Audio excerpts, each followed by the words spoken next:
ሰላም እንደናችሁ ዛሬ የማሳያችሁ እንደዚህ የሚያምር የጣፋጭ ዳቦ አሰራር ነው ማለት ነው።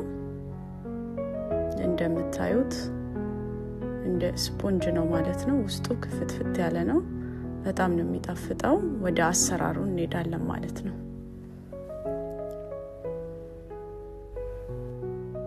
ወተት 1 ኩባያ ከግማሽ የሚሆን ተጠቅሜያለሁ ማለት ነው።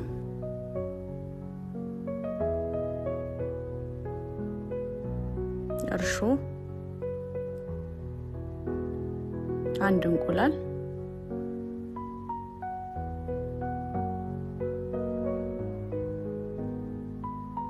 ትንሽ ጨው፣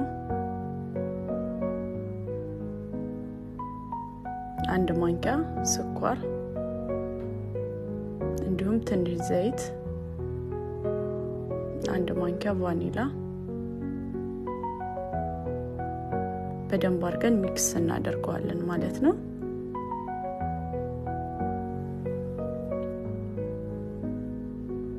በመቀጠል 3 ኩባያ ከግማሽ ዱቄት ተጠቅሜያለሁ።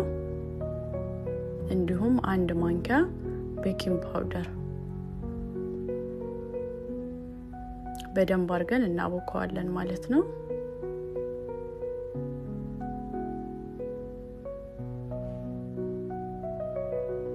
እጃችንን ዘይት እያስነካን በመታወት መንገድ በደንብ አድርገን እናቦካዋለን።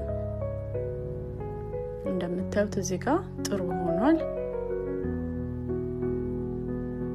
ስለዚህ ላስቲክ ሸፍነን ኩፍ እስከሚል እንጠብቃለን ማለት ነው።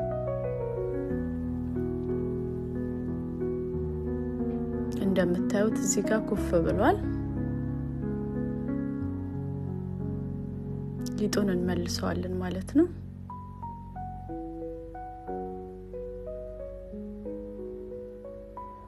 ዱቄት እያስነካን እንጠቀልለዋለን በመታዩት መንገድ።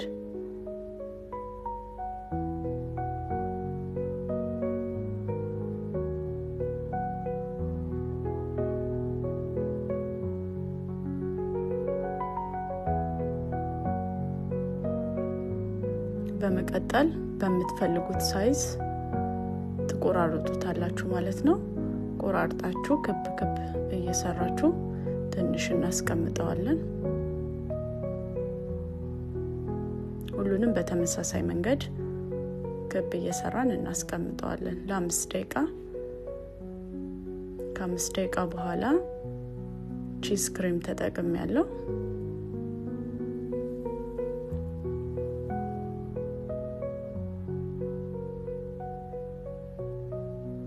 2 ቦታ ቆራርጠዋለሁ ማለት ነው።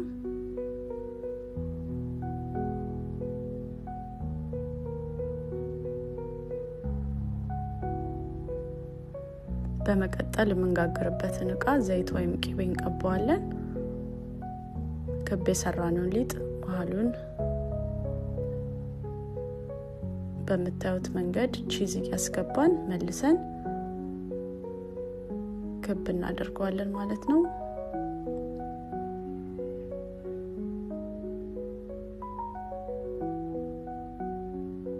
በመታዩት መንገድ ቺዙን እየከተትን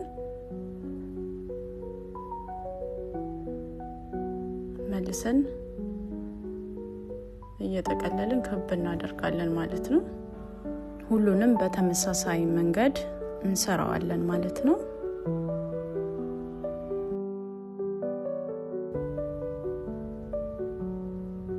በመቀጠል ግማሹን ደግሞ በኑቴላ እንሰራለን ማለት ነው።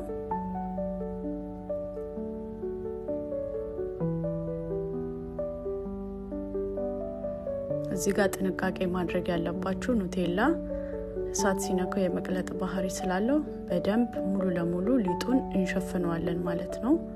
ከውስጡ ኑቴላው እንዳይፈስብን በደንብ አድርገን እንሸፍነዋለን በሊጡ። ሁሉንም በተመሳሳይ መንገድ እንሰራለን ማለት ነው።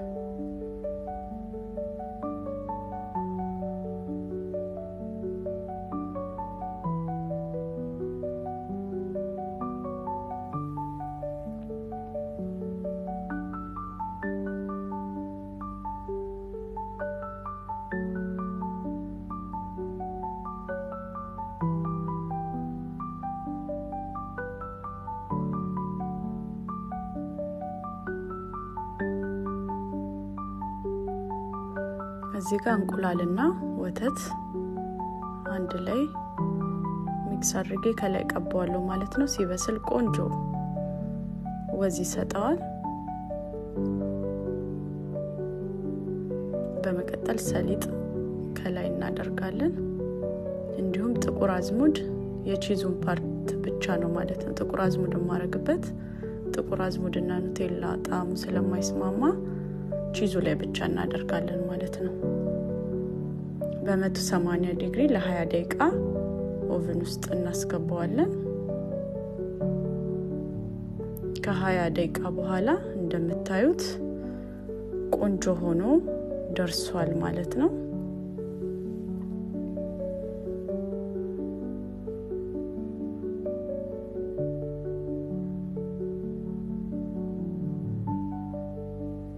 በጣም ለስላሳ ነው፣ በጣም ጣፋጭ ነው።